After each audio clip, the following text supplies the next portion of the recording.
What is going on, guys? It is Trifecta J here, and today we'll be going through the Season 5 off-season of my Washington State Dynasty. Of course, if you missed it, we did end the season with a victory in the Sugar Bowl in a rematch against BYU, 35-30. It was a very close game, and we ended up victorious behind a very strong game from Avery Burgess.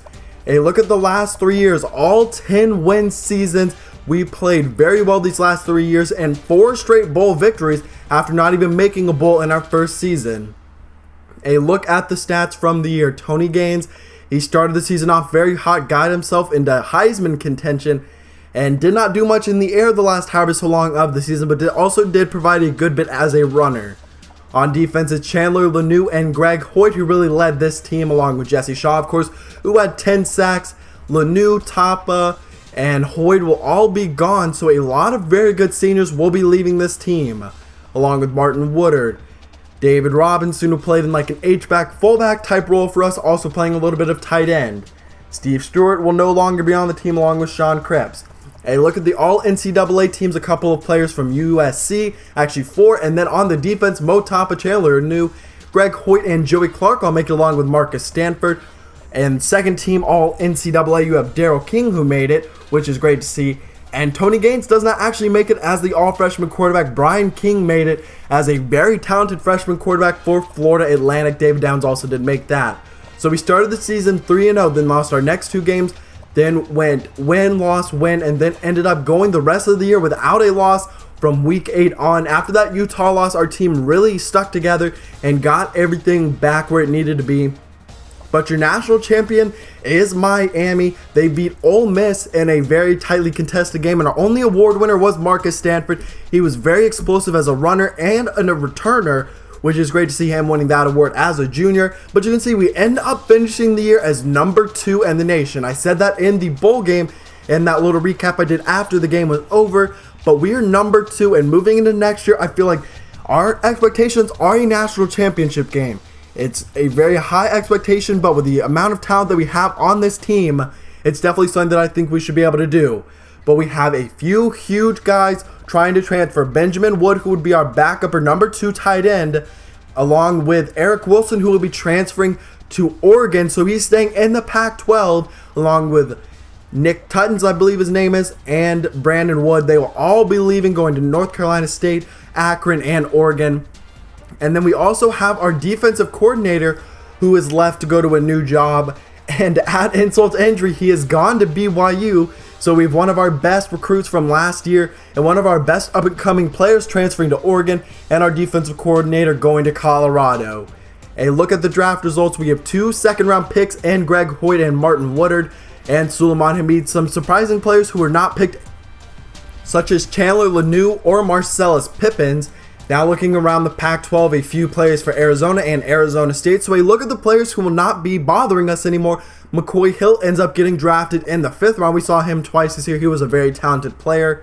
California has no one drafted. Jasper Owens goes in the 6th round. And then Oregon has 4 players drafted, including Royce Freeman, but they will also be losing Tony James, who is their backup running back, and Stephen Corbett, who was their 3rd string running back, who are all over a 90 overall. Now Stanford has a ton of players leaving: their quarterback, halfback, cornerback, free safety, another running back, and one of their best players, the outside linebacker. No more Christian McCaffrey, which is great to see. UCLA and Southern Cal both have a few players drafted. Only one player for Washington, a 6'2 corner, who is a junior college transfer for them. A look at our recruiting class as it stands right now before any of the offseason recruiting.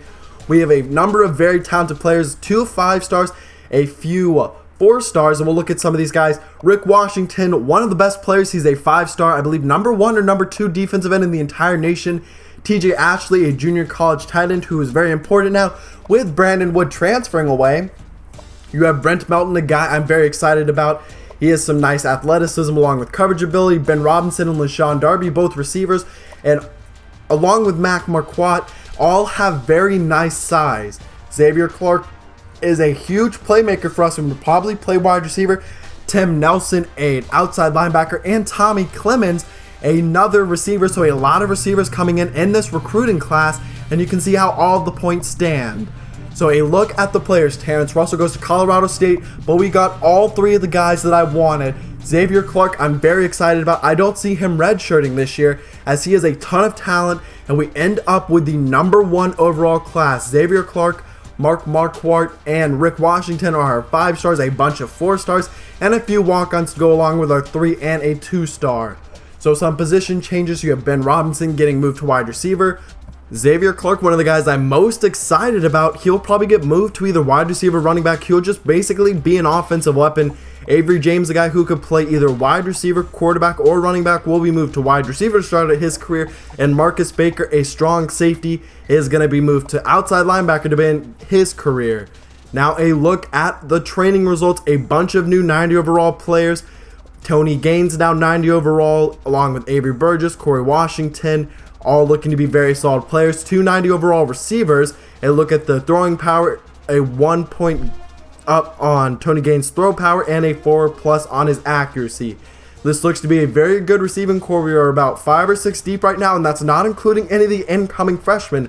Some of them will definitely have to play with our spread style. One of them for sure will probably be Xavier Clark, as he is an absolute playmaker.